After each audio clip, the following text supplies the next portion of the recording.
Olá pessoal, seja muito bem-vindo a mais um episódio aí do Pode Conectar. Nesse episódio aqui a gente vai falar sobre o desenvolvimento, sobre medida para o varejo e outras vertentes também.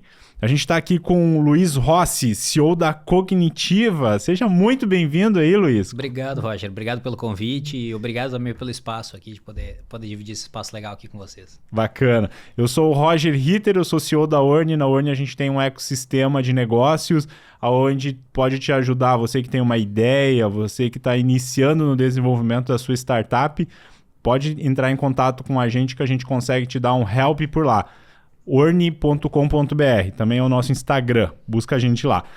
Vamos lá, Luiz, aqui nós temos muito conteúdo para entregar para esse pessoal aí que está buscando desenvolver software, né? A gente, como bons desenvolvedores de software, né, Luiz? Eu me formei em computação, né? Então quero também ouvir um pouco de você. Como que é a tua formação? Quem é o Luiz? Se eu não começar dizendo que eu sou pai do Henrique, marido da Renata, eu vou estar mentindo. Então tem que começar dizendo que eu sou antes isso do que cientista da computação, que eu sou graduado em computação pela URGS. Fiz doutorado, eu fui um dos talvez o primeiro aluno a passar direto da graduação direto para o doutorado na computação. Não por mérito, talvez teve processo seletivo, eu passei, mas que nem todo mundo. É porque o programa mudou de teoria na época ali, né? Que antes tinha que passar pelo mestrado e a partir da minha entrada ali, não que eu mudei alguma coisa, mas que o programa mudou. Então, eu fui o primeiro a entrar direto no doutorado e agora comecei o programa de pós-doutorado em administração. Depois de 11 anos administrando empresa, a gente começa a estudar, né? Uma hora, né? A gente se dá conta que não sabe de tudo. É verdade, né? A gente tem muita noção, principalmente foi lá no meu início, muita noção sobre tecnologia, né? CTO não, deixa comigo e tudo, né? Mas a gente carece, infelizmente, pelo menos na graduação que eu tive, depois cada vez a gente vai se especializando mais na área da computação, mas tem muitos pontos assim na área de administração que faz muito sentido no nosso dia a dia, né, Luiz? Não só da administração, da computação mesmo. Acho que a gente passa... o cientista ele ganha ferramenta suficiente para aprender a enfrentar problemas de computação. E não aprender a estruturar projetos, gerenciar pessoas, gerenciar cronograma. Orçamento é um problema absoluto na computação, é um problema até agora insolúvel, vamos dizer que se nós fosse falar dos grandes desafios da computação, dentro do mercado o orçamento é um problema, porque a gente não consegue saber os problemas que a gente vai enfrentar ao longo do trajeto. Eles são infinitos, tu sabe bem como é que é isso. A gente, bom, eu não estou falando para ti, né? Tô falando para todo mundo, tudo bom, pessoal? Também. Então, a gente não consegue ter noção dos problemas que a gente vai enfrentar, as dificuldades, os desafios que a gente vai enfrentar durante a programação do software, e isso a gente vai enfrentando quando começa a se deparar com eles. Então, acertar um orçamento. A primeira coisa que tu sabe quando tu faz um orçamento é que tu errou. A única coisa, né? Não, vamos chutar pela média, né? A média é a única certeza que tu vai errar, porque todo mundo ficou ou pra cima ou pra baixo. Claro, quanto mais próximo tu chegar, melhor tu tá. E o orçamento não é pela média que a gente tem que acertar, né? A gente tem que botar pelo menos um desvio acima, porque se erra o orçamento, tu tem que ter um salvaguardo pra não quebrar a tua empresa, não destruir o projeto. Então, cara, a gente aprende muito pouco sobre o mercado na computação. A gente aprende a pesquisar. Isso a gente aprende muito bem. Na URGS, pelo menos, eles formam muito bons pesquisadores. Mas, cara, o mercado é gigante. Tem tanta coisa que a gente vai vendo ao longo do caminho que chega a ver assim... Se a gente fosse humilde, sabe que empreendedor não é humilde, né? Tudo que não é humilde. Porque se o cara se acha que se fosse humilde, o cara ia trabalhar pros outros, ia receber um bom salário e aí vai. Mas não, a gente é arrogante, a gente acha que vai fazer as coisas melhor que os outros, então a gente vai e faz. Vai lá e faz. E comete erro, o importante é aprender com eles, né? Exato. Então, e daí quando a gente começa a ficar mais velho, a gente vê tudo que a gente errou no caminho, assim, né? Então, cara, como a gente erra, velho. Como a gente erra. Então... Cara, é o que minha avó dizia muitas vezes, né? Cara, se eu fosse jovem, mas com a cabeça que eu tenho hoje, cara, eu ia fazer tudo muito diferente. É isso. Essa é a vida, né? A gente só se dá conta depois que passou, né? Cara, e é muito de ansiedade, muitas vezes, querendo fazer, querendo achar também, né? Como tu falou, vou tentar fazer um pouco melhor aqui e querendo que as coisas dão certo, e aí a gente aprende que é 1 e 0, e aí só tem 2, não tem um meio termo ali, e aí tu, mas como não dá? Tipo, não, né? E as pessoas não são assim, cara, é muito mais complexo, elas têm as emoções e tudo mais, né? Mas é bem essa essa vida aí, conheço bem, né, Luiz? Pois então, daí é legal isso, né? Então, de formação, essa é a minha formação. Eu abri a Cognitiva há 11 anos atrás, em 2021, se não me engano. No meu segundo ano de doutorado. Daí o doutorado começou a ficar em segundo plano, as coisas começaram a pegar. Eu tive que suspender meu doutorado, fiquei com ele suspenso por 2 anos. Voltei e defendi em 2016, né? Com todo o prazo que eu tive ali. 5 anos de doutorado. Em 2016 eu defendi, que já estava com a empresa rodando, e tive que voltar com a tese escrita. Daí foi, cara, deu bem e tal, foi uma tese que sustentou e tudo, mas como a gente vai baixando a expectativa, né? O doutorado, a gente entra com a expectativa lá em cima, o cara quer ser Nobel e tu acaba saindo satisfeito se tu for aprovado no programa. Né? Então, vai baixando aos pouquinhos, mas, cara, ficou bom, não ficou bom. O trabalho foi entregue, tem valor para a sociedade e tal, então tem muita coisa assim que me motiva ainda a dizer que foi um bom programa, meu doutorado, mas que o final foi bastante sacrificante, foi. Foi, né? Imagino, cara. No meu mestrado foi, imagina um doutorado, né? Isso que é muito mais tempo. Vamos lá, vamos falar um pouco da Cognitiva. O que ela é, como ela surgiu. O Luiz, na Orne, ele tem muito ponto de IA, né? Também a gente fala muito, assim, sobre isso, mas não é só isso. Acho que tem vários outros softwares aí também, inclusive, que... Então, a parte de IA é a que a gente talvez agregue mais valor, e a IA ganhou muita visibilidade nos últimos anos, né? Quando eu falei que eu tô no grupo de inteligência artificial para educação desde 2004, né? Eu entrei nesse grupo em 2004. Lá a inteligência artificial era uma incerteza, assim, eu não vou contar a história da IA, mas teve períodos da IA dessas incertezas, e nesse momento dá para se dizer que em pequeno hiato, comparado com o que foi nos anos 70, ali o inverno da IA, isso foi teve um período que não se sabia qual que ia ser a tecnologia que ia avançar, assim, né? A gente tinha muitas tecnologias prósperas, né? Inclusive redes neurais, que é hoje o que é. Hoje, quando fala inteligência artificial, as pessoas confundem muito com rede neural, mesmo sem saber conceitualmente, mas quando fala IA, tu lembra os geradores de imagem, tu lembra a IA generativa de modo geral, né? Tu lembra o ChatGPT, não sei se posso fazer propaganda no ChatGPT, mas... Pode, todo mundo fala depois aqui. Mandem meus royalties, mas, cara, o Gemini da Google, é isso que se pensa. E isso é rede neural, é uma das técnicas de várias técnicas que a IA tem. Pois é, cara, agora tu vai falando, tinha o sorte, tem muitas coisas na área da computação que o cara aprende, tem disciplinas de inteligência artificial, e não tinha ChatGPT lá, então... Aprenda a falar com a máquina. Não tinha isso, cara, e ali a gente falava, por exemplo, tu vai me lembrar o nome ali, Luiz. Vamos ver se tu lembra. Tem rabo, tem 4 patas, tem mais de 1 metro e pouco. Evolutiva. E aí você dando pontos assim, ele diz, um cavalo, né? Tem crina, não sei o quê. Não tem crina, tem um focinho, tal. Árvore de derivação, né? Acho que pode ser. Baseada nas perguntas, saber qual animal é. Isso. Sistemas especialistas, árvore de derivação. Isso eu tive lá na UPF, lá, o professor Rabelo aí, ó. Um abraço aí, ó, Roberto Rabelo, lembro de ti nessas aulas aí.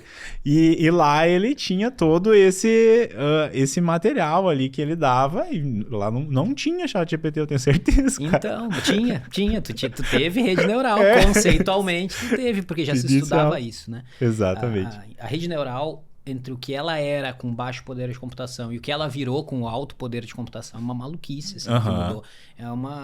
É uma transformação, assim, que...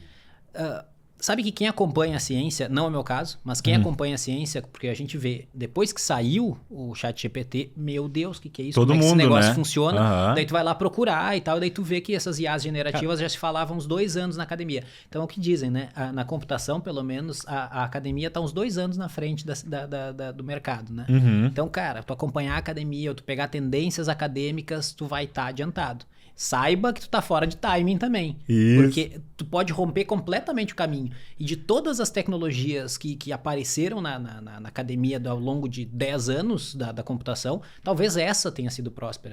Então tu vai ver muita coisa fracassar. Não adianta tu acompanhar a academia e achar que tu vai acertar porque tu tá acompanhando o que os acadêmicos falam. Acadêmico erra também. E não erra, né? É um avanço, né? E a ciência, ela vive de avanços. Eu avanço e publico a minha... Falar de ciência é legal também. O método científico, ele é construtivo, né? Ele é legal porque eu escrevo, eu divulgo para todo mundo aquilo que eu pesquisei. E esse é o modelo, né? Enquanto no Google se avança e pesquisa as coisas de interesse do Google e os grupos do Google Até por muito tempo publicaram, tá? Mas hoje em dia publicam muito pouco. Foi uma mudança de política do Google. E a ciência ela vai avançando, as universidades elas vão avançando, competindo, claro, quem está publicando os artigos mais importantes, as coisas mais legais, as grandes inovações nas grandes revistas e essas coisas todas. E essas coisas vão saindo e construindo uma em cima da outra, né? Então eu escrevo e publico. Não teria como ter inventado o ChatGPT se não tivesse nos anos 80 terem inventado as redes neurais. Isso, né? É uma construção, né? E esse papo aqui vai... Gente, isso aqui vai longe, mas vai ter muito conteúdo legal aí pra ti, porque a gente já vou dar um insight. Que é os primeiros lados onde que chega a pessoa lá pra ti e diz assim, cara, ô Luiz, vou simular bem, tá? O cliente que chega lá contratar software, né? E aí fala assim, eu quero fazer igual o ChatGPT. Eu quero igual o ChatGPT, só que daí eu quero que seja X, Y, Z e aí vai dando as características. Ou aquele caso emblemático que é eu quero um aplicativo tipo Uber. Né? Tem a uberização do software. Tem um pessoal que fala que teve um momento que tudo era Uber, né? É o Uber do serviço de manutenção, o Uber do serviço de faxina, o Uber do serviço de revisão de artigo, tem Uber de tudo, tinha Uber de tudo. Chegou uma hora que tudo era... A uberização, né? Chegou a criar uma palavra em cima disso, um termo em cima disso, né? E isso, claro, é uma forma das pessoas se comunicarem com os requisitos que elas querem, só que eu acho que muitas vezes, isso é uma percepção minha, Luiz, né? Por favor, me corrija se tu tiver, enfim, explica a tua visão, mas é que é um modelo onde que a expectativa das pessoas, assim como era o WhatsApp, a primeira versão do WhatsApp, cara, ela não gravava vídeo, ela não mandava áudio, ela mandava texto. Se tu pegar as primeiras mesmo, nem emoji tinha. Então, existe toda uma evolução do software para se chegar em um determinado ponto, né? E aquele ponto que não é o final, porque daqui a 5 anos, 10 anos vai ter uma outra coisa... eles imaginam, bom, agora eu quero um igual a esse, né? Mas que aí de repente a pessoa não está entendendo o contexto, quanto que é um pouco mais complexo para montar, ou às vezes não. Não tem nada de errado com isso, porque a pessoa, a tecnologia ela é uma ferramenta, né? Que ela vai usar para chegar dentro de um objetivo. Mas dependendo do ponto ali, existe uma expectativa que muitas vezes não se entende o contexto. Então, um pouco do nosso trabalho, pelo menos na Orne, é muito voltado para educar, né? Também o empreendedor nesse sentido, né? Porque ele vem com aquela expectativa. E muitas vezes isso é difícil, pelo menos difícil de se alcançar. Então... É pegar o parâmetro do... Vamos lá, eu tenho demanda de pregar um botão na minha camisa. Eu tenho que pregar um botão na minha camisa. Seria ótimo se eu tivesse um aplicativo no celular, apertasse um botão ali, encontrasse a pessoa mais barata perto lá de casa que ia passar lá e pregar o botão na minha camiseta. Né? Fantástico. Sim, quanto é que vai custar o negócio? Financeiramente esse negócio se sustenta? Isso passa pelo modelo de negócio, que é o ponto que você estava falando, né? Uhum. Até onde vale a pena fazer uma coisa disso? Apesar de sim existir a dor... Quanto que vale a pena? Daí entra muito nesse negócio, no modelo de negócio. Então, cara, tem... Então não vai ser só pregar botão, vai ser costura, de modo geral. Tem demanda para isso? E outra, né? Como é que eu fidelizo esse cara? Como é que eu faço para quando ele tiver que costurar uma calça de novo, ele vir procurar no app e não contatar direto a costureira que veio fazer a costura para ele, né? É o bypass. Cara, tem...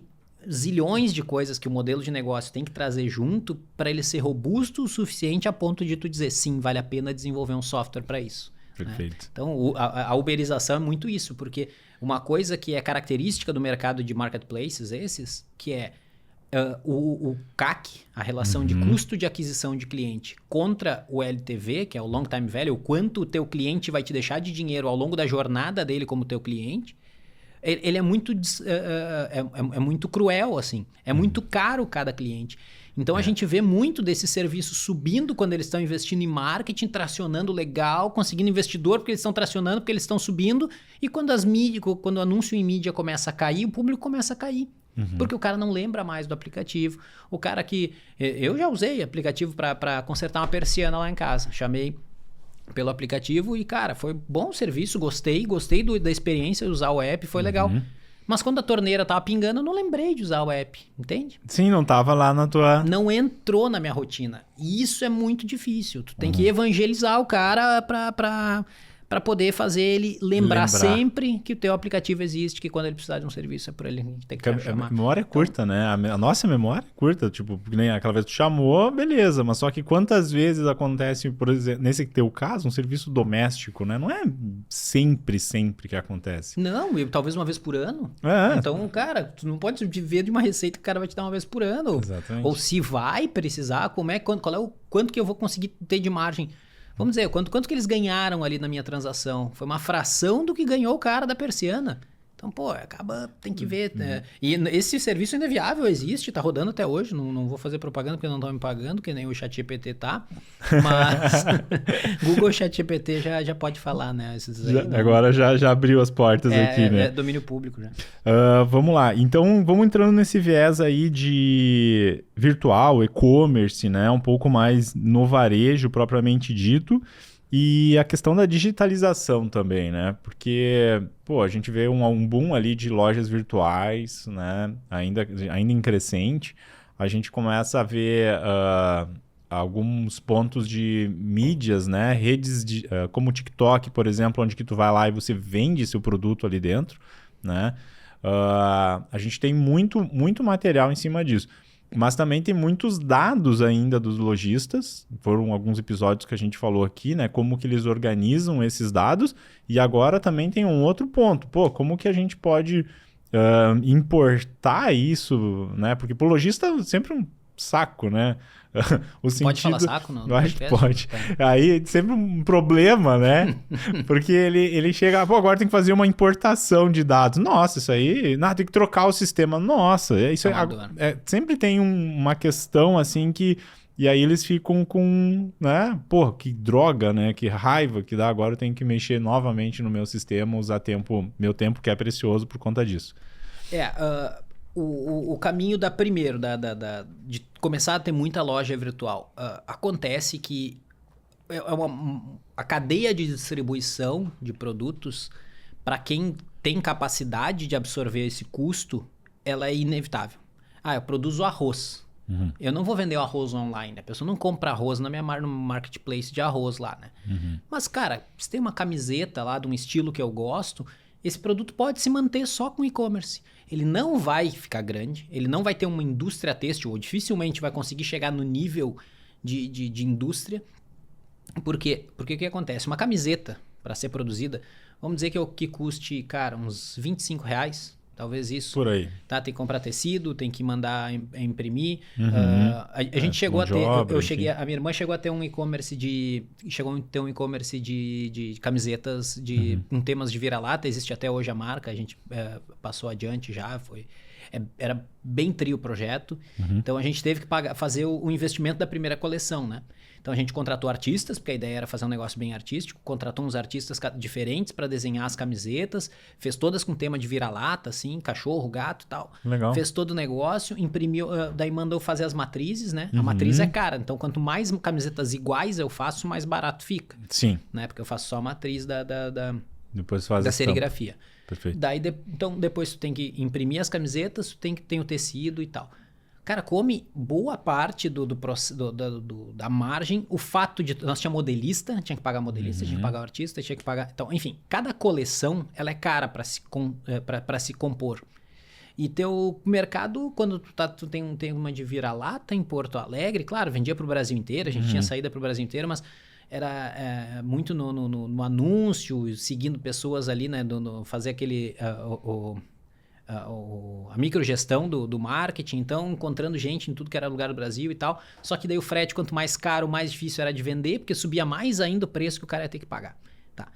Então o que acontecia? Cada camiseta ia sair ali por uns 50, 60 reais no e-commerce. Uhum. Se a rede de loja, né, o lojista e a transportadora botarem uma margem não tão grande de mais 100% em cima, só dobrar o valor já vai para R$100 uma camiseta, entende? Pô, muito caro. Entende que não se sustenta. Então, por isso que está surgindo tanto e-commerce. Uhum. Porque os caras são bons numa coisa artesanal, ou quase artesanal, que nem era o nosso caso, para tu conseguir uma produção interessante, para ter um produto de consumo legal, que as pessoas gostem, tu tem que ter um valor artístico, tem que ter nesse caso. Uhum. Então, tu tem que fazer o e-commerce. Não tem outro jeito de tu distribuir isso. Isso vai depender de cadeia de distribuição.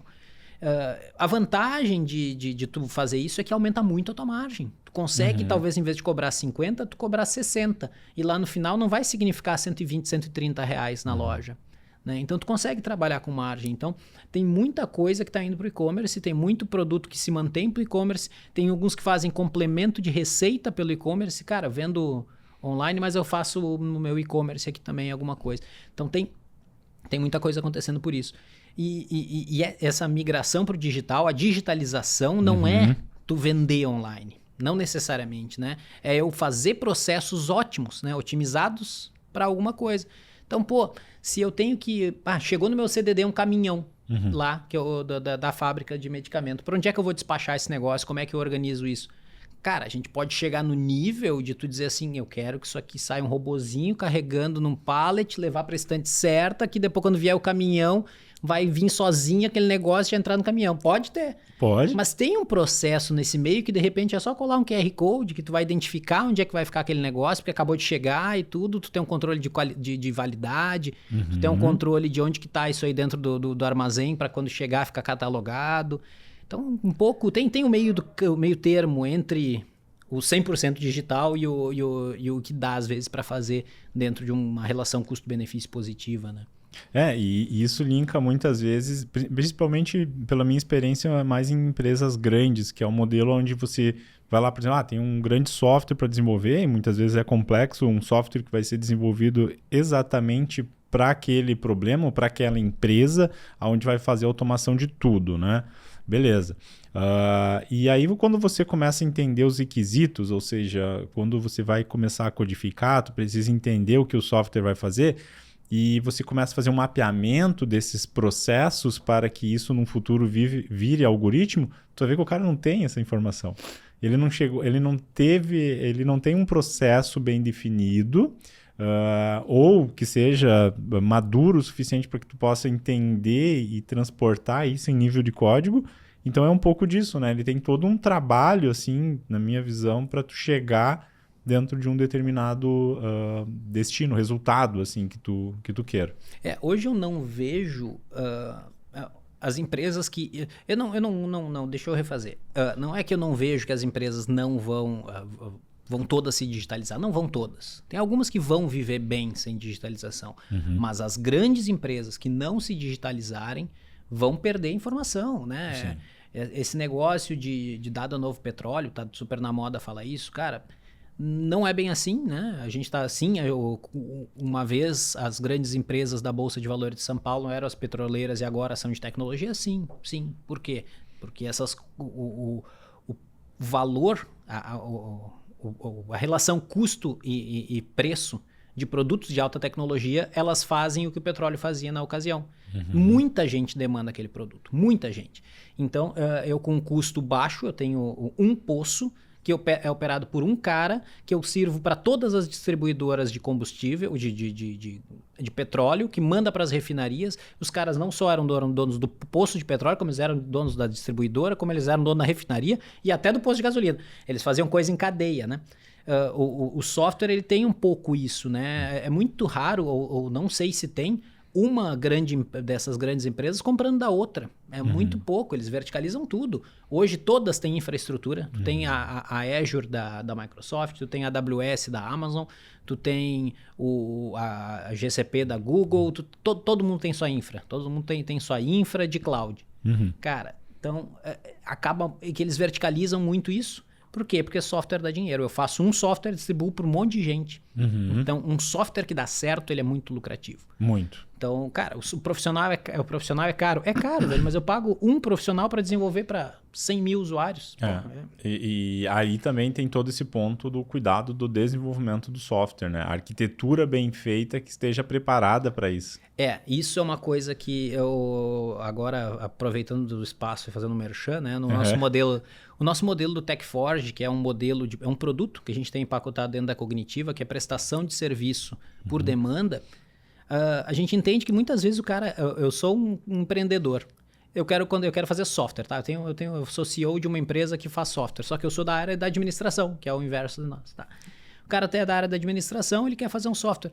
Se ele não tem um CTO, um cara que vai fazer a gestão da área de tecnologia, ele vai tentar contratar um desenvolvedor. Exato. Como é que ele vai pedir pro cara? Ó, eu quero isso aqui. Primeiro que já vai ser difícil ter essa comunicação, que isso já dá um certo ruído, mas vamos dizer que consigam, tá? Um desenvolvedor. Um desenvolvedor. Agora ele vai botar isso aonde? Na nuvem, né? Como é que ele bota isso na nuvem? Que tipo de nuvem? Qual vai usar microserviço? Não vai usar microserviço? Vai usar banco alocado? Vai usar Aurora? Vai usar sei lá o quê, né? E vou botando parênteses aí para dificultar um pouco. E tem o ponto do administrador quando ele vai falar, tá, em microserviço. Que é isso, cara? Exato, tu vai ter que largar na mão do desenvolvedor que tu conseguiu pagar, velho. Se tu era uma empresa pequena de que tá nascendo agora, vai ter que entrar dentro do teu orçamento aquele cara ali. Então ele não pode ser muito experiente, começa aí. Isso. E daí o cara vai ter que escolher a infra. Daí o cara vai ter que fazer o design, né? O trabalho do designer é ele que vai ter que fazer. Então o cara ele tem que ser um polvo, né? Mas ele vai ter uma ideia, de repente ele vai ter uma ideia de, não, mas pera aí, eu conheço um site de freela e fulaninho vai fazer para mim.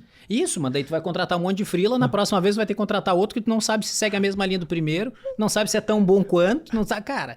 Então, daí esse modelo que a gente trabalha com o TechForge resolve um pouco isso, que você contrata uma empresa, a gente aloca o profissional que for. Agora é o designer, nós vamos ter que entrar na parte de concepção, vamos desenhar as telas aqui, vamos validar com vocês. Bom, agora vamos desenvolver o front-end, enquanto a gente prepara a infraestrutura, que daí vai o cara de infra. E assim, então, o que eu quero dizer com isso? A complexidade do desenvolvimento do software não é como era nos anos 90. Né? Hoje em dia, para tu desenvolver um software, para tu botar no ar, para tu ter uma qualidade de entrega, é uma jornada tão grande que as pessoas perderam essa noção, né? E aí tem vários pontos para a gente contribuir para quem está ouvindo, né? Porque você que está com o seu software, né? E aí você tem algumas dúvidas com relação ao seu desenvolvimento.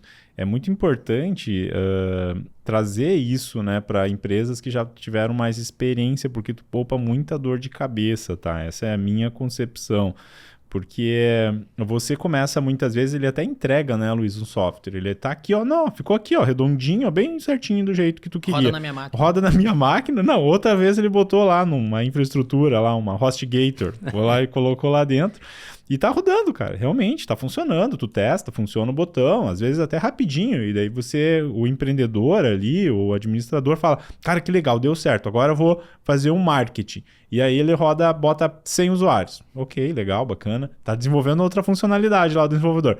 E aí ele bota, sei lá, tu bombou, tu apareceu lá no Faustão, né? Eu brinco assim porque quando eu trabalhava no Pense Imóveis era essa, né?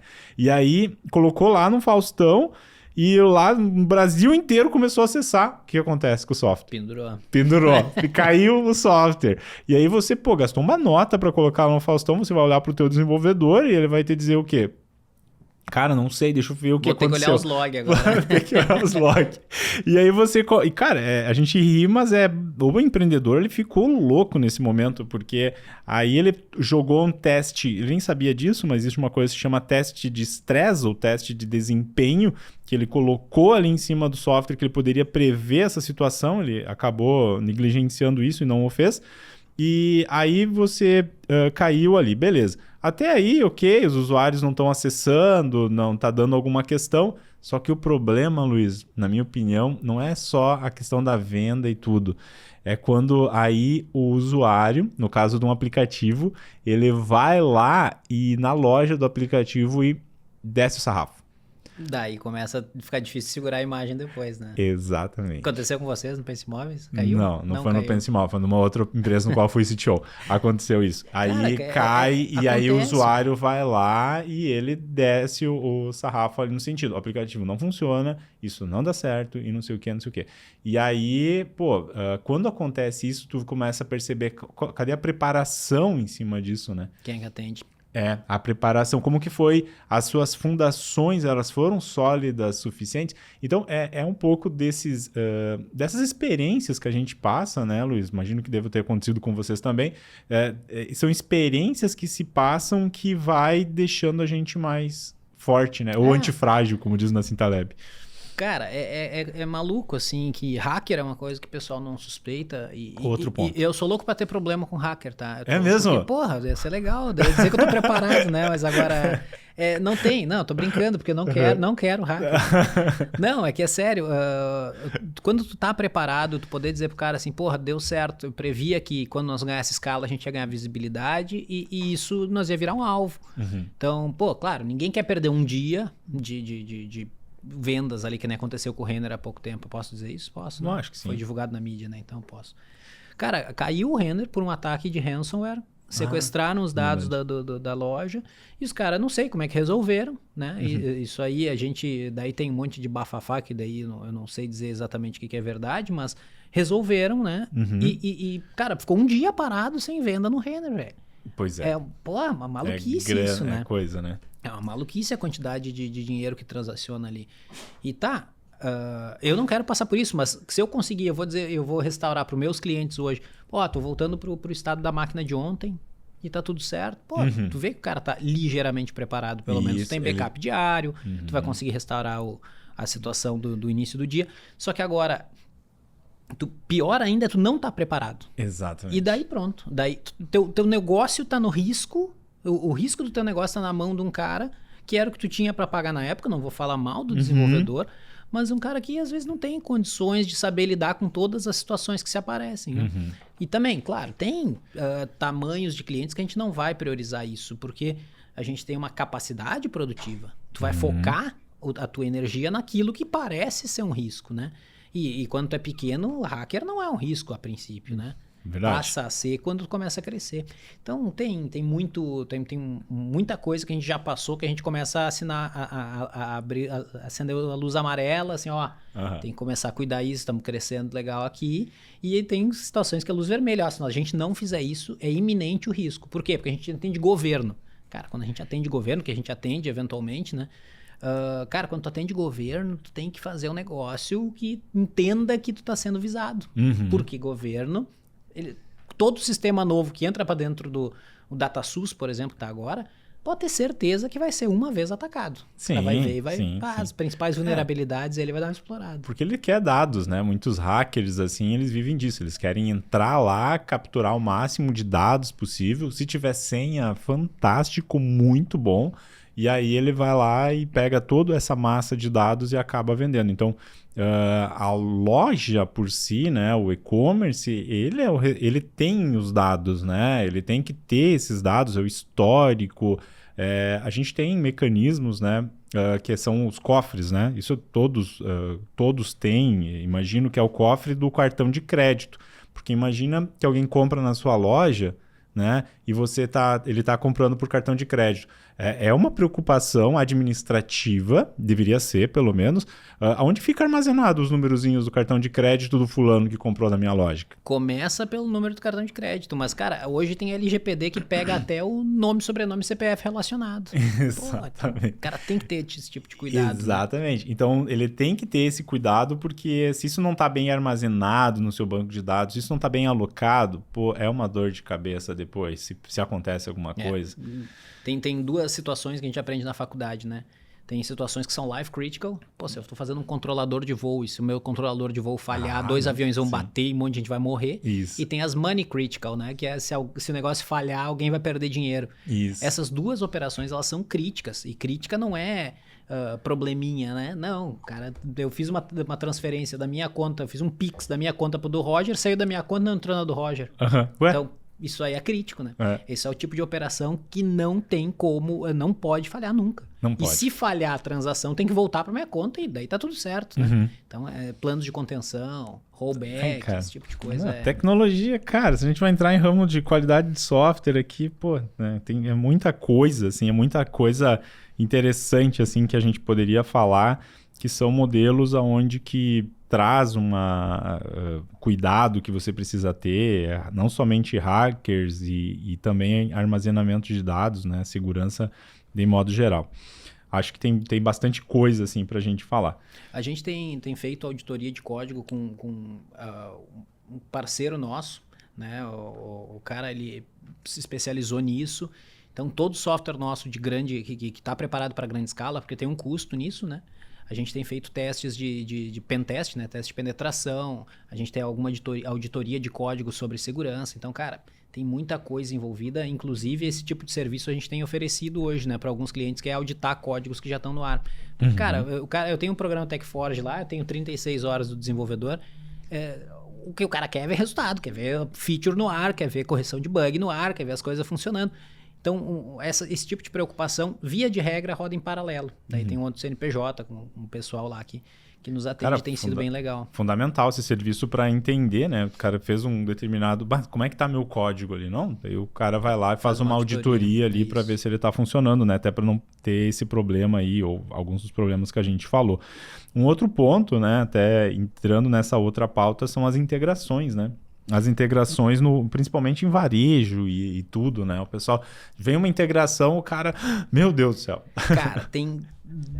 integração é uma coisa que, via de regra, cada vez mais os softwares estão preparados para serem integrados. Amém. O que é isso? É ter uma API de comunicação com uma chave de controle de acesso que eu consigo coletar os dados e tem uma documentação sobre isso para que dado que eu preciso e quem sou eu para conseguir fazer essa coleta e trabalhar com esses dados, cada vez mais. Mas tem muita coisa que não tá, né? E a gente, já aproveitando, falando um pouco da Green Motor, né? A gente está trabalhando hoje com a Green Motor, que é uma empresa para menos desperdício de alimento nos supermercados, né? Porque, na verdade, não é menos desperdício de alimentos exclusivamente, é nisso que a gente foca, mas o que a gente faz é previsão de demanda. Eu consigo dizer quantas maçãs tu vai vender amanhã. Isso. E tu sabendo quantas maçãs tu vai vender amanhã, tu sabe quantas tu tem que tem estoque. E sabendo quantas tem que ter em estoque, tu sabe quantas tu tem que comprar. Então a gente diz quantas tu tem que comprar. Não, essa startup é incrível por conta de uma IA, né? Tem uma inteligência artificial por trás, aonde que ela consegue, por exemplo, perecíveis como alface, né? Vamos usar um exemplo, acho que, né? E aí, esse perecível, eu tenho que saber, por exemplo, quanto tempo ele vai durar ali, porque ele resolve o problema no sentido de muitos perecíveis que está chegando aqui na minha loja e tem muito desperdício. Então, é um software que, no fim das contas, ele ajuda a evitar esse desperdício por um tempo, por questões climáticas, por uma série de variáveis que faz aquela alface apodrecer, né? Ficar mais tem muita coisa sobre a duração, mas isso aí os mercados já estão preparados. Assim, eles sabem dizer mais ou menos quanto tempo vai durar um produto na loja e isso eles estão basicamente preparados. Mas o que eu me refiro... Depois eu vou falar sobre integração para não dizer que eu abri parênteses e nunca mais fechei. Boa. Mas tá. Às vezes eu faço isso, viu? Então, não, eu tento não fazer, mas eu faço também. Me desculpe o ouvinte aí, ó. Mas daí, engatando ali, né, nesse pedaço nesse pedaço da Green Motor e tal, fazendo essas previsões, a gente tenta integrar com os ERPs dos supermercados. Boa parte deles tem funcionalidades de integração. Boa parte deles cobram para desenvolver as funcionalidades de implementação e em boa parte desses tu vai entrar numa fila que talvez vai durar 1 ano para conseguirem te atender. Integração. Então, cara, integração é um caminho, as pessoas sabem disso, estão crescendo, só que, cara, dependendo da visão do software, ele vai querer fazer aquilo que tu faz. Então, ele não vai estar preparado para abrir os dados que ele é dono, né? Não é dono, mas ele é o detentor dessa informação. Ele não quer abrir para os outros, porque depois, se ele quiser oferecer esse serviço, ele vai oferecer. E ele não vai querer pagar para ti para tu fazer. Então, cara, tem um pouco dessa visão, antiga e verticalizadora de processo no software também. Então, cara, tem muito... o dado é teu, né? O dado é do teu supermercado. Então, eles não podem te negar.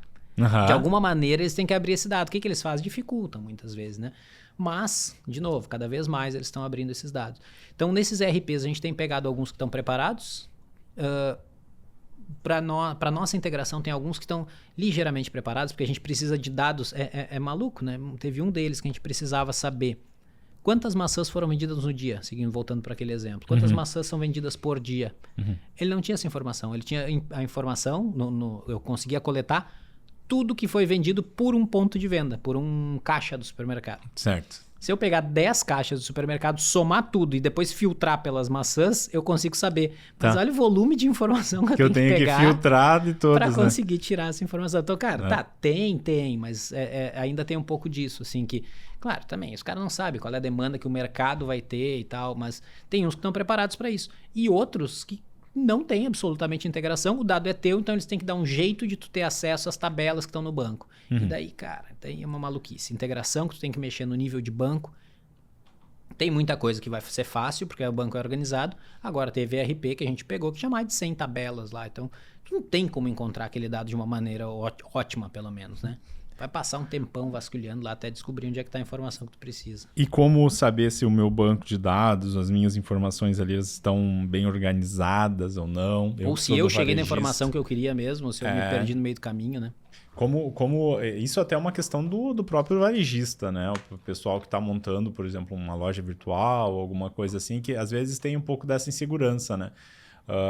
Eu acho que muitas vezes é ligado a... Quer fazer uma integração para buscar uma informação, é que tem indas e vindas, né? Por exemplo, tem a integração que as pessoas querem conectar com você e tem um outro modelo que você está conectando com outro sistema, né? Então, sempre, às vezes, assim, tem que entender o profissional, de repente ver a confiança que você tem dentro dessa fábrica de software. Eu acho que é um pouco mais dentro disso, né, Luiz? Sabe que normalmente o desenvolvedor de software tem pouco ou nenhum interesse sobre esse tipo de dado. Mas é claro que ele tem que ter a responsabilidade sobre esse dado, né? Então... daqui a pouco eu fazer um contrato que me protege em caso de vazamento de dados e tudo mais, que ele se compromete com a LGPD, isso não precisa botar em contrato porque a lei manda, né? Não vinha escrito que eu não preciso matar ninguém também no contrato, né? Apesar de eu não poder, né? Quando tá na lei a gente não precisa explicitar em contrato, mas muita gente gosta de explicitar para dizer, não, como é que tu não sabia? Tá aqui no contrato, a lei, tu pode não vai vir para aquela apelação dizendo que não foi informado, né? Então...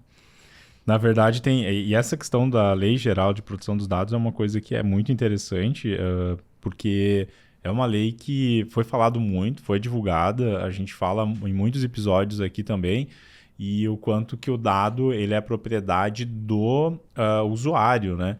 Então, por exemplo, eu compro numa loja virtual, né? Eu compro na sua loja toda vez e agora eu quero excluir meus dados, eu como usuário, cliente, né? Eu tenho que ter essa opção. Isso é um dos exemplos, né? Sobre um caso de vazamento do meu banco de dados, essas pessoas não podem ser identificadas dentro do banco. Então tem um monte de proteções que como desenvolvedor a gente tem que fazer. Porque muita gente sabe sobre essas coisas rasas do software, né? Que tem aquele negócio de aceitar os cookies ou não aceitar, porque isso te implica diariamente, porque tu acessa os sites, então isso tu sabe, se tem ou não tem o aceitar cookies. Quando é que não precisa ter esse aceitar cookies, né? Então, o que é um cookie? Né? Então, tem muita coisa aí que às vezes também passa tangente. Mas a gente sabe que existe esse negócio, apesar de não saber direito o que é. Outra coisa que a gente tem que fazer e que as pessoas não sabem a gente tem que ter uma pessoa que é gestora, que é responsável sobre os dados dentro da nossa empresa. É verdade. Né? Então, tem contratos ali, tem documentos que a gente tem que assinar. A gente está trabalhando com dados sensíveis nesse projeto. Esses dados sensíveis, quem é o detentor ou responsável por esses dados aqui é a pessoa tal. Então, a gente tem que nomear essa pessoa. Então, tem bastante coisa que é contratual e tem bastante coisa que é de processo de desenvolvimento, né? Que uma eu tenho que assumir quem vai fazer o quê, e a outra é eu criptografar os dados, não ficar identificáveis os dados dentro do banco. Via de regra, a gente criptografa os dados sensíveis, mas às vezes a gente criptografa o dado não sensível, que é eu não conseguir saber que o usuário do ID 14 é o Joãozinho, por exemplo. Então, perfeito. Tem um monte de coisa ali. Tem muito detalhe. Eu acho que é muito uma relação assim, de confiança, de organização e todo mundo para quem tá começando.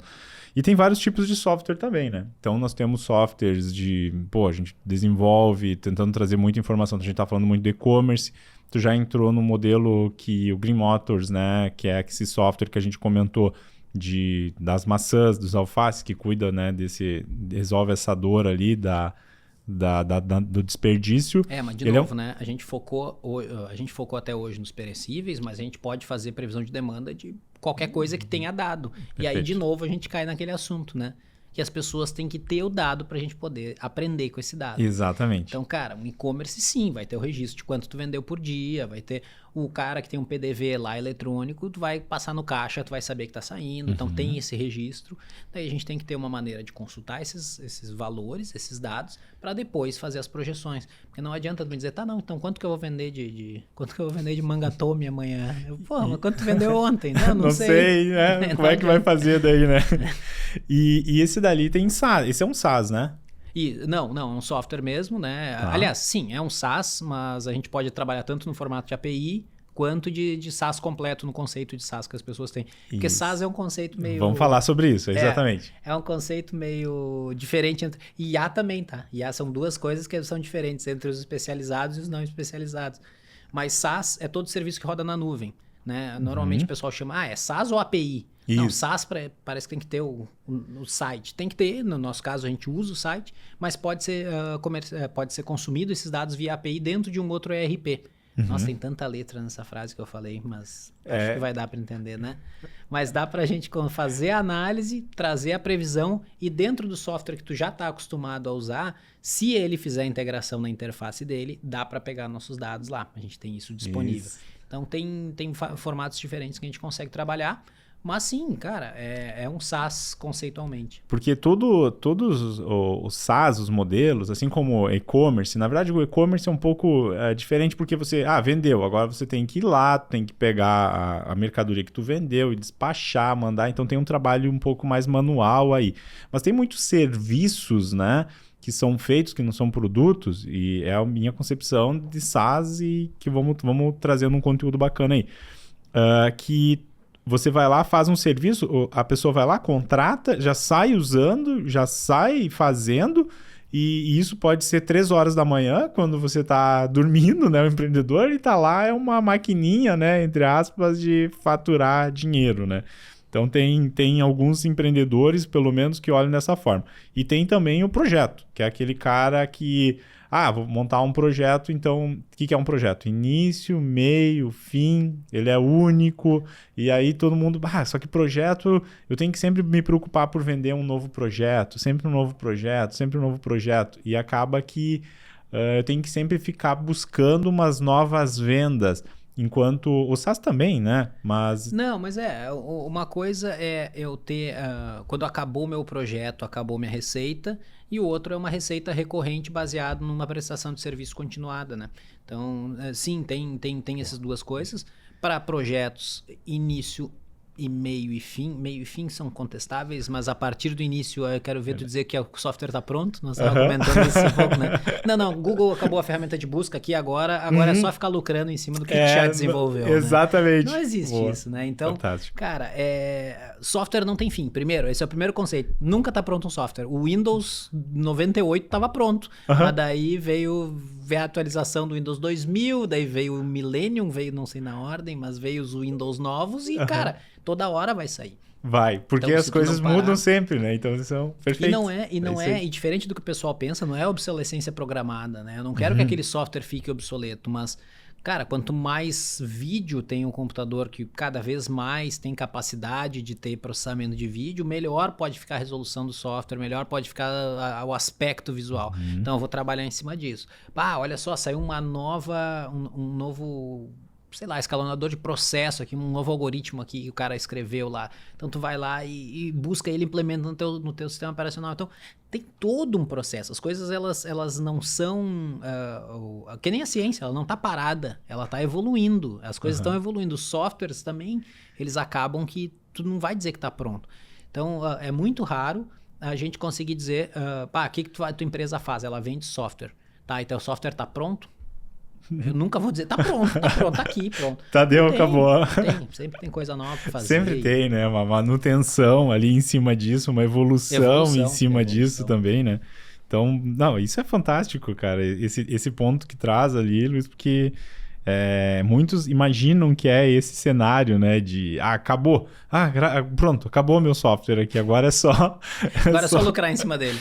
Passei 3 anos desenvolvendo. Agora é só, né? Não, tem sempre muita coisa ali. Então, acho que um ponto ideal é se preparar muito para isso, né? Olhar para um contexto de de negócio, de composição de preço, né, cara? Um ponto que, pelo menos, tive que estudar bastante, assim, sobre isso, que o cara vai lá e coloca... Quanto vai custar essa licença aqui do SaaS? R$19,90. Por quê? Não, porque eu acho que é e tal. Né? Então, precificação é um problema. tem que dar esse apoio, assim, sempre para desses requisitos. Isso aí faz parte também, né, desses requisitos de software, penso eu. Falando um pouquinho ainda da Green, né, que a gente colocou, ele é muito focado também em uma IA voltada à sustentabilidade, né, nesse varejo. Esse daí foi um trabalho junto com a Cognitiva, que acabou gerando, né, então, essa empresa ali que hoje se chama Greenmotor. Eu como pessoa física acabei atendendo eles e a gente tem uma parceria muito boa até hoje. A Greenmotor, ela trouxe resultados bem legais numa primeira POC que a gente fez. Ela está ainda numa fase inicial, a gente tem receita, mas ela é muito fechada nessa POC que a gente está fazendo. E, cara, trouxe resultados bem legais de economia, de quantidade em volume de economia, né? Uhum. A gente conseguiu... o modelo que a gente aplicou, o que é, né? Como a gente trabalha com previsão de venda, então eu consigo fazer esse cálculo para trazer a recomendação de compra. Então, dentro da central desse supermercado, a gente recebia as recomendações, o operador disso recebia as solicitações de compra do comprador e fazia uma vistoria para ver se ele ia comprar aquilo tudo que o cara tinha pedido ou não. Uhum. Então a gente entrou num modelo de sensor do pedido, né? Uhum. Foi um modelo, porque, cara, pode entrar direto lá no meu mercado, vai só comprar o que está sendo recomendado, daí é um modelo diferente da aplicação da mesma ferramenta, né? Mas enfim, aquilo ali era um cara e falei, não, tu tá pedindo 100 quilos, mas o que o negócio está recomendando aqui é 20. Por quê? Se tu quiser 20, eu te dou. Se tu quiser mais, tu vai ter que me explicar por que tu quer mais. Nunca ninguém contestou porque queria mais, porque os caras estavam fazendo. Cara, o comprador é uma profissão difícil, né? Porque tu tem que comprar tudo que tu vai vender, mas tu tem que aproveitar quando o preço está baixo. E isso é uma coisa que... E daí só que não adianta tu comprar se está baixo. Se a previsão otimista, a gente trabalha com previsão otimista, pessimista e média, né? Dentro da previsão que a gente faz de venda. Você não vai vender nem a otimista. Então, cara, não adianta tu comprar tomate barato se tu não vai vender, entende? Vai não estragar. adianta, vai acabar botando fora. Então, cara, tem muito desperdício por compra em excesso. Isso é uma certeza e a gente conseguiu trazer resultados bem legais nessa POC. Então, a Greenmotor ainda, vamos dizer, um projeto, né? É uma empresa que está numa fase de prova de conceito. POC é Proof of Concept, né? Prova de conceito. A gente está conseguindo provar esse conceito e a gente está bem contente com os resultados. Acho que em pouco tempo a gente vai conseguir escalar isso aí, fazer integração então, com os outros sistemas de ERP e fazer isso ganhar bastante mercado. Tem sido bem legal. Mas, cara, eu só aproveitando que eu também abri um parênteses antes e não segui falando sobre entendimento sobre inteligência artificial. Perfeito. Isso é bem maluco, né? Porque o que é inteligência artificial?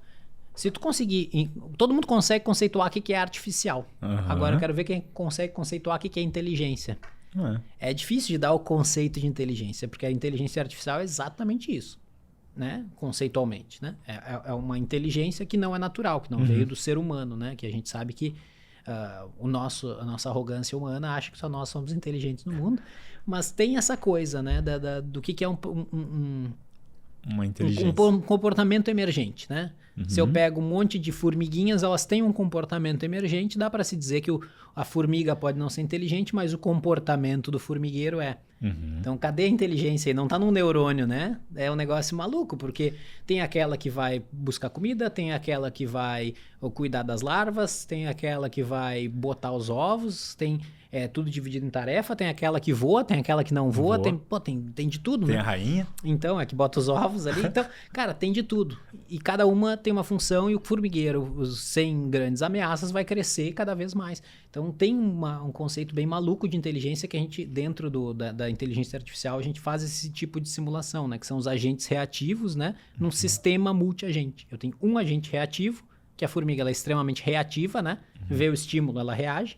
Tem o ferromônio na frente, ela vai para frente. Então, se tu passar o dedo numa trilha de formiga, a formiga dá uma perdida ali, daqui a pouco encontra a trilha de novo. Mas basicamente é isso, né? É a gente conseguir ter um comportamento emergente. Então, o que é inteligência artificial? Pô, visão computacional é inteligência artificial? Na área da computação, visão computacional é uma área do processamento de imagens. Que é o cara que vai pegar uma imagem e vai entender, isso aqui é sei lá, vamos falar dos carros autônomos, né? Tá. É o Uber que consegue identificar onde é que faixa ele tem que andar. Isso aí, é bastante inteligente, né? Só que não é da área da inteligência artificial, essa área de estudo. Ela vem da área de processamento de imagens, que é o fato de eu conseguir pegar um vídeo que está rodando para dentro do meu processador e identificar o que é cada elemento. Cada que é faixa, ou o que é isso, o que não é aquilo. O que é um obstáculo, o que é uma pessoa, o que é outro carro. Então, tem muita coisa maluca dentro dessa conceituação, né? Porque a gente sofre um pouco disso, né? Porque é um pouco do metaverso também. Logo sobre o metaverso, tudo é metaverso, né? Vou fazer um metaverso aqui, né? Então, o que é? Onde que fica esse lugar, né? Cadê o endereço dele? Qual é o site que eu acesso o metaverso, né? Então, não, é só quem tem o óculos consegue acessar o metaverso. Tá, mas daí o Second Life, daí alguém disse, não, mas já tinha metaverso lá naquela época lá. Então, o conceito, por estar muito em alta, assim, envolve outras interpretações, né? E aí vai que um entra num ponto e tal. E nossa, esse ponto aí faz a gente pensar, realmente, como tu tá trazendo, né? Principalmente a gente que é da área, a parte de imagens, processamento computacional e tem... Bom, eu realmente não consigo conceituar o que é inteligente, né? Porque... então, e aqueles robozinhos que se mexem sozinhos lá, que tem uma mecânica super aqueles robôs que pulam, dá um mortal e dança. Pra mim é muito inteligente o negócio, daqui a pouco é uma coisa puramente mecânica ali, que tá programado para ele fazer aquilo, né? Que na inteligência artificial é muito sobre a reação ao ambiente. Se o ambiente tá sempre igual e o cara e o robô tiver um comportamento bastante equilibrado, vai parecer inteligente, mas... No fim, será que é? O que é, né? Então, pô, tá louco. Aí a gente vai... Meu Deus, aí vai... É que nem um modelo de conceito de identidade, né? Aí a gente entra no navio de Teseu, né? Quem não conhece, dá uma gugada aí. Porque, pô, aqui é um papo nerd pra Dedéu, né? Nem como se eu soubesse que é o navio de Teseu. O navio de Teseu é aquele conceito assim, ó. É o conceito de identidade que tá por trás disso.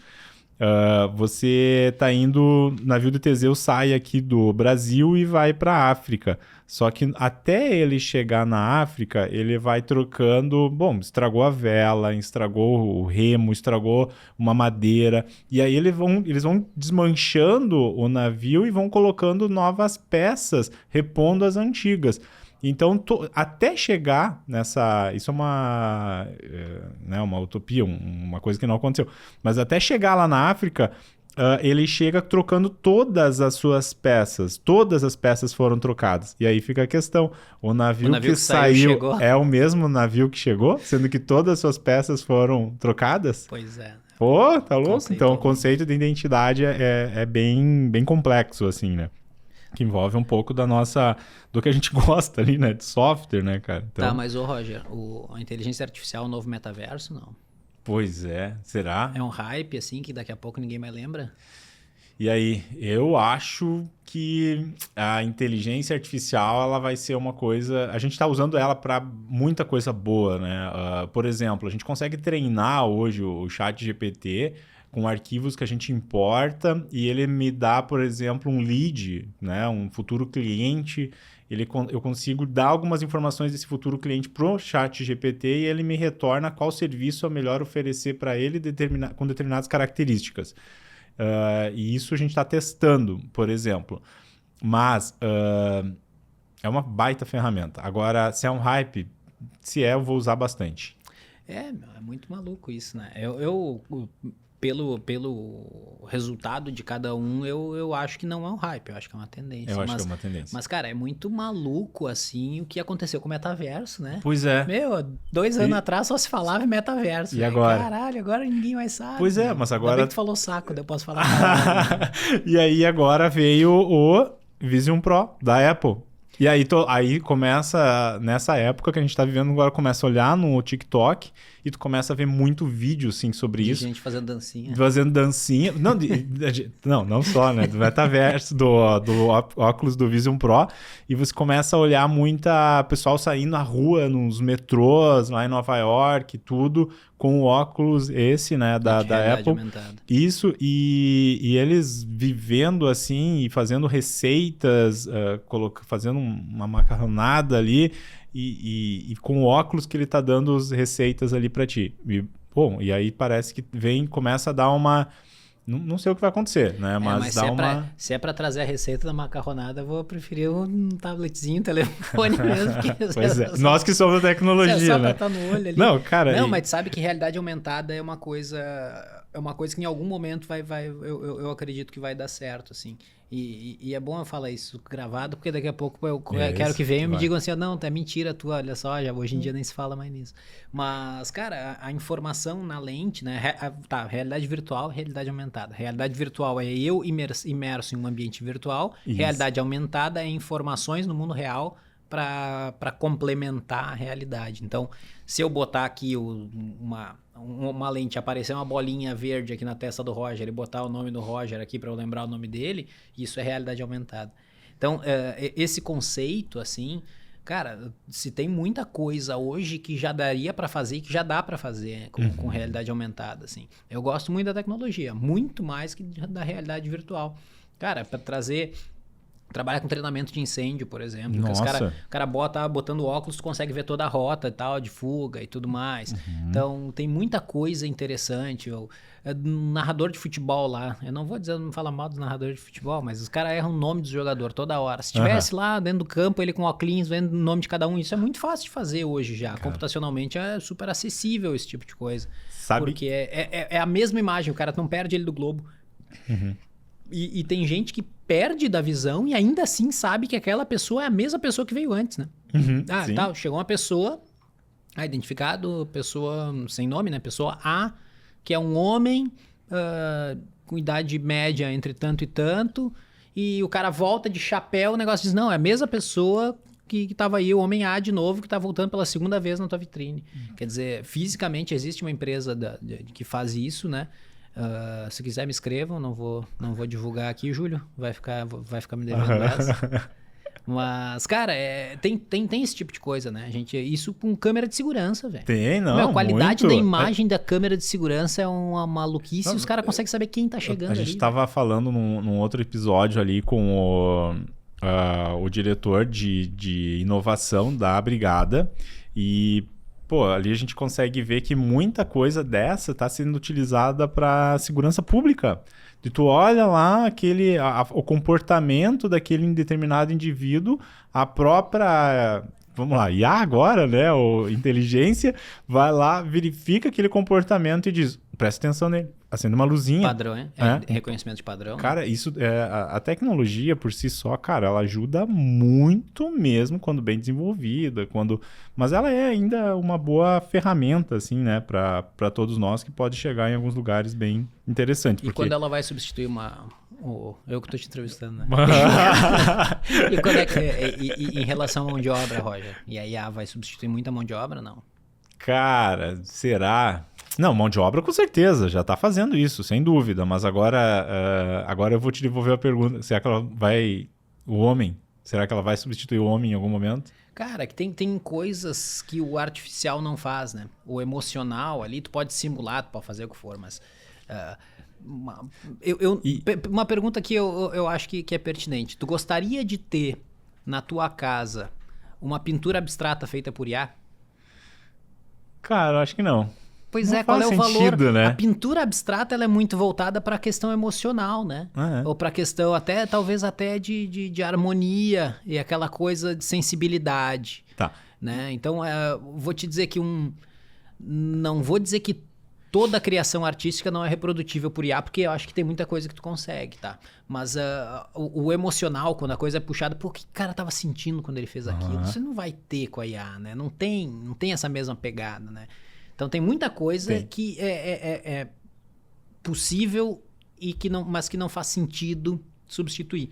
Agora, se tu lembrar, tu olha para trás, a gente tinha cavalos e se perguntassem para os caras se eles queriam carros mais... O que eles queriam, se eles iam querer os carros, cavalos, né? Mais rápidos. Eles iam querer cavalos mais rápidos. Então, tá um pouco dentro da nossa capacidade de visão de onde essas coisas podem chegar, mas que sim, pode sim substituir muita mão de obra, mas, a eletricidade também substitui muita mão de obra, né?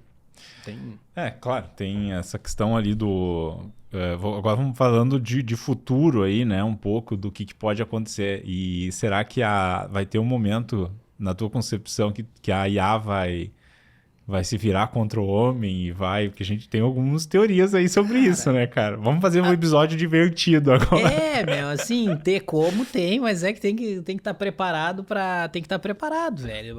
A IA tem que estar preparada para qualquer situação. E é engraçado que agora a gente começa a escrever sobre, ou programar, ou prever a se move, tá ligado?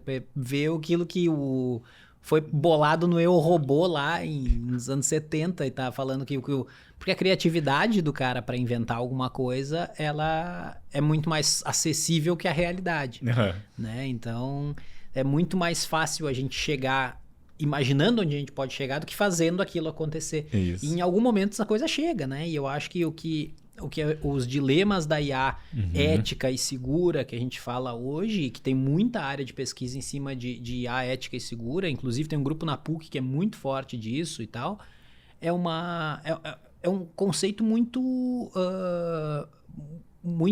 óbvio e difícil de tu trabalhar em cima. Vamos lá, um exemplo ótimo que eu sempre gosto de falar.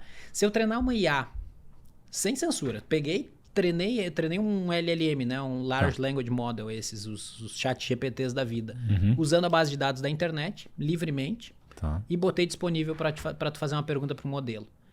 Se tu fizer uma pergunta e ele te dá uma resposta, essa resposta ela é livre de viés? Quer dizer, ela é livre de preconceito? Não. Não. Por quê? Porque a internet é preconceituosa. A nossa história é preconceituosa, né? A gente passou por muita coisa na história e que se tu for pegar o volume de informação, vai trazer preconceito. E cada vez mais a gente evolui como ser humano entendendo que isso não é certo, que não é direito. Agora, a IA, ela responde baseada em dados. Então, a resposta que ela vai te dar é preconceituosa, assim como a internet é. Ela foi treinada assim. Então, até onde isso está certo? Até onde eu posso isentar ou responsabilizar a empresa que treinou a IA sobre a internet, os dados da internet, que está te trazendo essa resposta enviesada? Olha só, eu monto uma situação para o ChatGPT lá. O ChatGPT está preparado para isso, tá? Mas eu posso pegar outras IAs que não estejam. Eu estou numa rua escura, de noite, e vem no outro sentido uma senhora com mais de 90 anos andando de andador.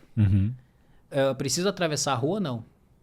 Não, mas agora vem um homem preto de 1,80 m, mal vestido, no meu lado da rua. Preciso atravessar a rua ou não? Entende? É o ponto, é o dilema que...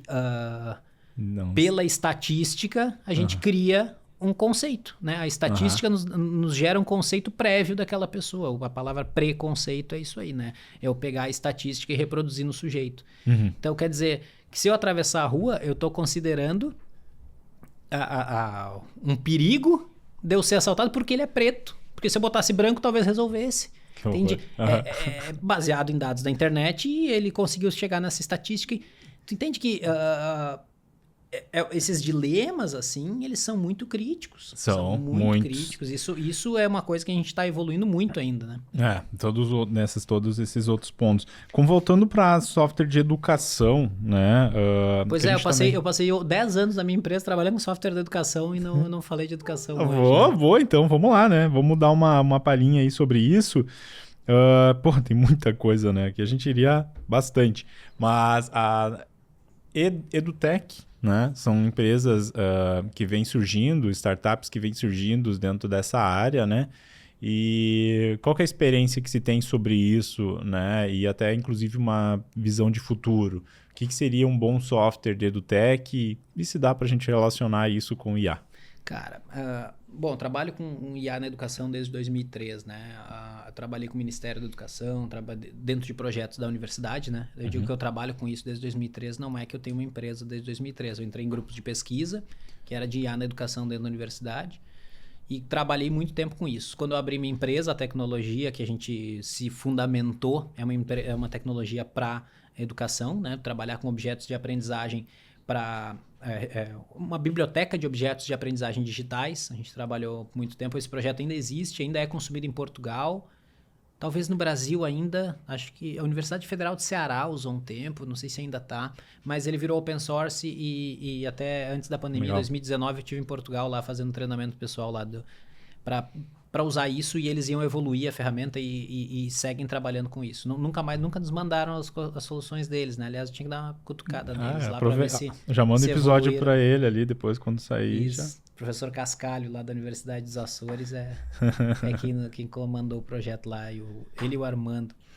Enfim, então, o mercado de educação, ele é um mercado muito atrativo para IA, porque tem muita coisa que a gente tem que trabalhar sobre o modo de que as pessoas aprendem, né?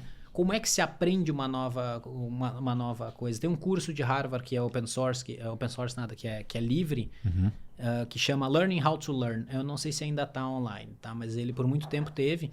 E que a gente tem que entender como é que as pessoas aprendem para tentar trazer isso como conhecimentos, como uma evolução legal do aprendizado. E, cara, eu vou te dizer, agora a professora Rosa vai me perdoar, mas cada vez mais é difícil de fazer uma IA, uma ferramenta boa de tecnologia que apoie a educação.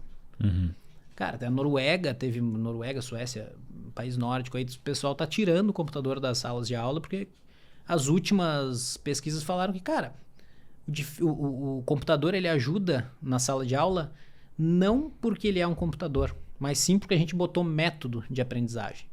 Porque não tinha método antes do computador. Então as experiências elas são enviesadas às vezes.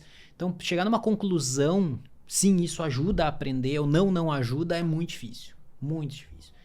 Então, cara, tem muita coisa aí. O que a gente sabe é que sim, o computador ajuda a fazer a informação chegar na ponta. E ajuda das vezes... Cara, eu fiz curso com o criador do Business Model Canvas lá, o Steve Blank, online. Então, cara, dá pra fazer essas coisas. O cara consegue fazer curso de que tu quiser com o maior especialista na área do que tu quer. Porque a internet permite isso, as infraestruturas de cursos permitem isso. Tem muita coisa envolvida que funciona. Motivação por gamificação funciona. Tem muita coisa que é legal e que já é bastante consolidada, assim. Agora, não é porque é tecnologia que ensina mais. E sim porque a gente usa coisas que a ciência nos ensinou que funciona e a gente aprende a evoluir com isso. Então é muito complicado isso, né?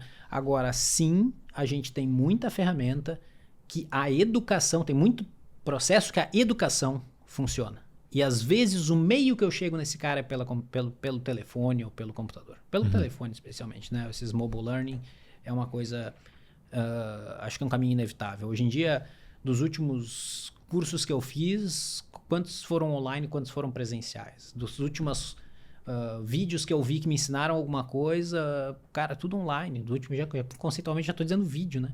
Mas enfim, é muito... Cada vez mais a gente consegue ter acesso a informações de qualidade, ferramentas boas o suficiente para te apoiar, e é isso que tem que fazer, e não tentar refazer o processo de aprendizagem hoje pelo computador.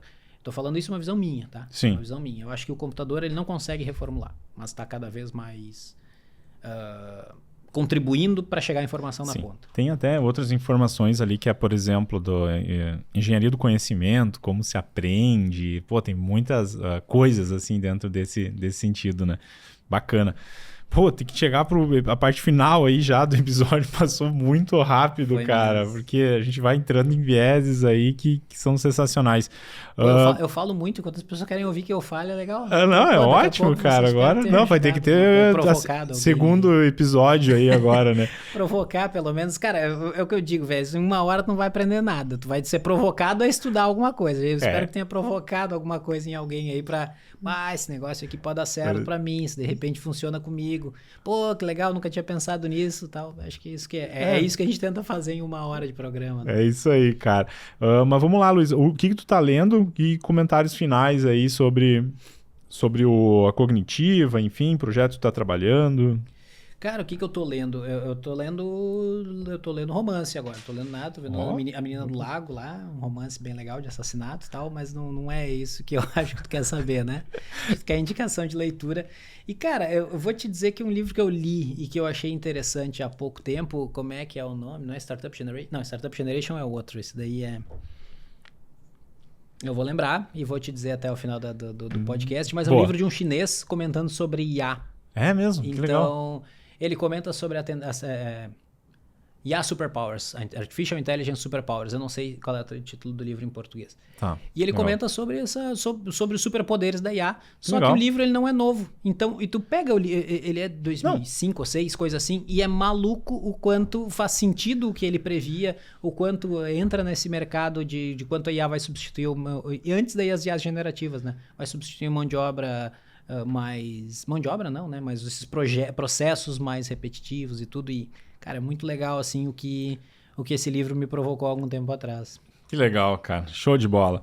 Ô, Luiz, eu quero te agradecer, cara. Cara, muito obrigado aí pela participação. Conhecia já o Conectar aqui? O que achou desse espaço? O ambiente eu conhecia, tive aqui há algum tempo atrás, mas é muito legal o espaço que vocês têm aqui. Cara, eu acho que startups de varejo tem que ir, ou startups que tenham relação com o mercado de varejo tem que vir visitar aqui, pelo menos dar uma... Considerar ter um espaço mais próximo do varejo. Cara, o varejo é um mundo, né?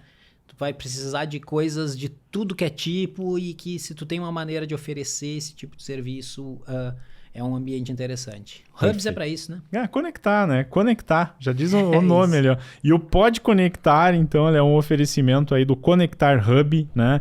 Posta seguir a gente ali no @ConectarHub, ali no nosso Instagram. Esse lugar aqui é incrível, né? Ele tem uns cafezinhos, Luiz, tem umas frutinhas ali, né? Os varejistas, ele tem que vir para cá, como você falou, né? Tira um dia, vem para cá, vem tomar um cafezinho aqui com a gente, converse com pessoas, participe, né, desse ecossistema, porque é só assim que a gente se conheceu, né? Foi. Outros ambientes de inovação também favorecem esse tipo de aproximação. Perfeito, é isso mesmo. Luiz, mais uma vez, muito obrigado aí pela participação. Eu te agradeço, Roger. Pessoal, fica ligado aí, comentem os episódios lá no YouTube, né? @Conectar, né? @ConectarHub. Esse podcast aqui, ele tá gravado aqui no Conectar Hub, ele fica aqui na Rua dos Andradas, 1234, no 15º andar. Venha para cá, venha tomar um café com a gente. Valeu, até a próxima!